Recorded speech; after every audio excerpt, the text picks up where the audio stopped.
Según la mayoría de los especialistas, el siglo XIII pasa por ser la centuria más violenta de toda la historia. En ese siglo, en el mencionado siglo, se libraron las últimas cruzadas de la cristiandad contra el Islam, con el propósito de recuperar Tierra Santa. Fueron en total 8 cruzadas las libradas por las tropas cristianas entre los siglos XI y XIII. Y precisamente las 2 últimas instigadas por Luis IX, abuelo de uno de nuestros protagonistas. Luis IX era un hombre piadoso, un hombre que creía firmemente en la religión que practicaba y que acabó sus días en esa pugna, en esa pelea por recuperar los lugares santos. Luis IX había casado con una española, Blanca de Castilla, modelo ejemplar de reina francesa. Pero tras los desastres de 1270, la situación quedó en stand-by, en auténtico parón, y la cristiandad dejó de mirar hacia Oriente Próximo para entregarse más a sus cuitas feudales. Europa ya no precisaba, ya no necesitaba, ya no quería pasar por el difícil trago de una nueva derrota en Tierra Santa. Las cruzadas, por tanto, quedaron atrás.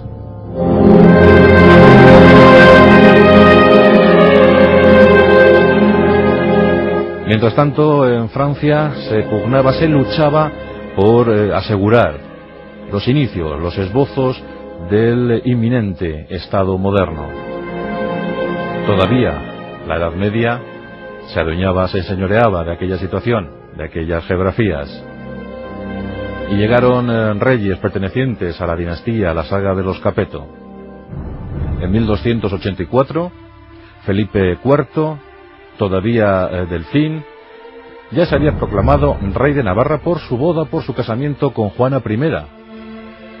Era rey navarro, pero su hermano seguía siendo el Delfín de Francia, su hermano Luis, quien fue envenenado misteriosamente con tan solo 11 años de edad.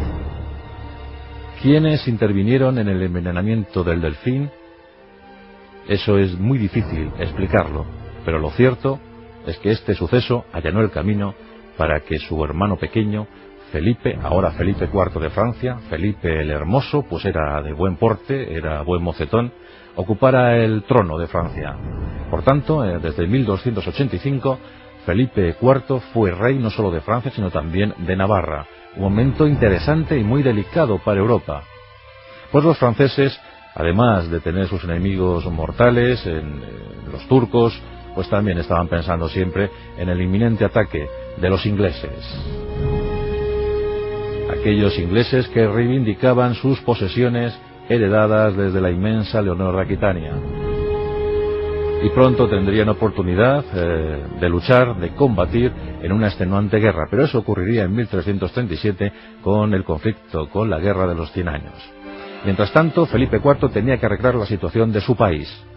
Una situación de auténtica esquilma en las arcas estatales, pues las guerras, las vicisitudes, las hambrunas, las epidemias habían devastado la situación, la geografía gala.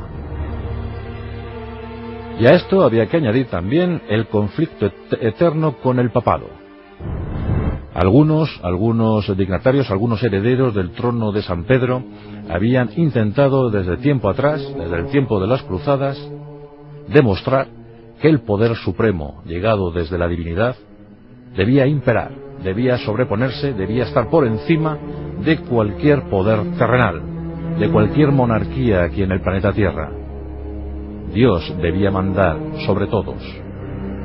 Por tanto, muchos papas, muchos sumos pontífices querían poner y quitar monarcas desde sus posesiones en los estados pontificios.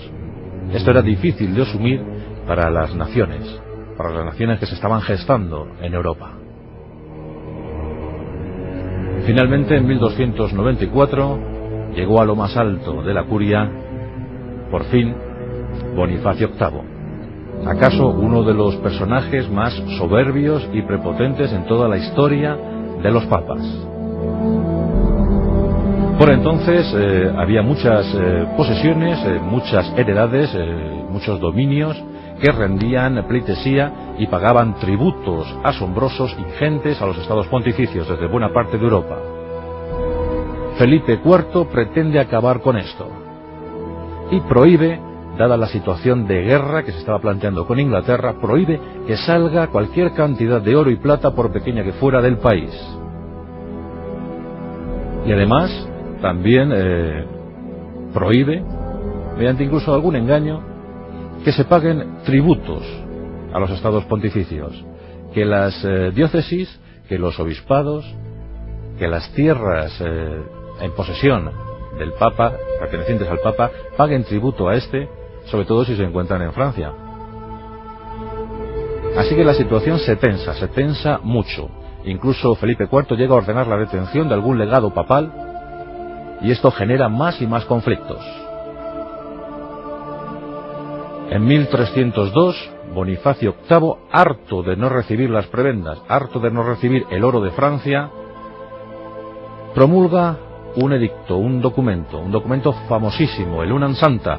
El Unam Santa lo que dice es que el Papa se encuentra por encima de cualquier rey de la tierra y que el Papa tiene autoridad suprema sobre todos los gobernantes del orbe, que está facultado para poner y quitar mandatarios. A esto Felipe IV responde de forma muy enérgica, tanto que decide enviar a uno de sus cancilleres, a uno de sus lugartenientes, Guillermo de Noailles, al frente de una numerosa hueste, decide enviar a este hombre a Italia, al corazón de los estados pontificios.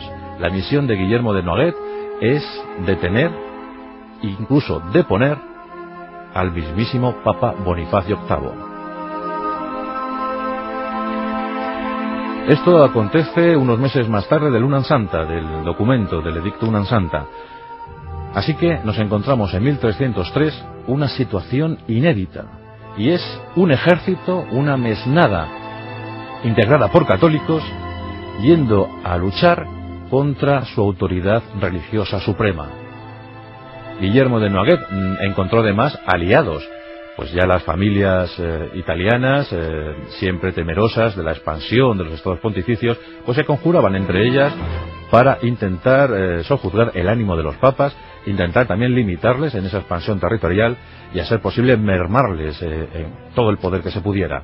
Bueno, pues aquí nos encontramos con los Colonna. Los Colonna eran uno de los grandes linajes romanos, siempre en oposición al papado, aunque alguno de sus miembros llegó a ceñir la tiara pontificia. Pero Colonna se alía con Guillermo de Noailles y juntos unen fuerzas, unen huestes y se dirigen a Anghiani, en lo que ha pasado a la historia como el atentado de Anghiani. Anghiani era la localidad natal de Bonifacio VIII. En esta localidad, el sumo pontífice pues se refugiaba para pasar o soportar mejor los rigores de la canícula veraniega. Y aquí les tenemos en septiembre de 1303, acercándose peligrosamente a Anghiani. Las tropas francesas e italianas tomaron al asalto la localidad. Los defensores del Papa poco pudieron hacer ante aquella turba, ante aquella avalancha determinada a destituir a ese Papa tan poco beneficioso para los intereses de Francia y, de paso, para las grandes familias italianas, más en concreto las romanas, la Colonna. Un suceso vergonzoso, porque cuando ya se habían derribado las defensas de Anghiani, el Papa había quedado solo y decidió asumir la situación con absoluto heroísmo. No podía faltar, no podía traicionar su figura, su condición de personaje soberbio. En consecuencia, Bonifacio VIII vistió sus mejores ropajes, colocó todos sus galardones, todas sus distinciones en aquellas ropas y se sentó en su trono a la espera de acontecimientos. Se cuenta que tanto Guillermo de Noailles como el Colonna entraron en la estancia de aquel palacio veraniego del Papa.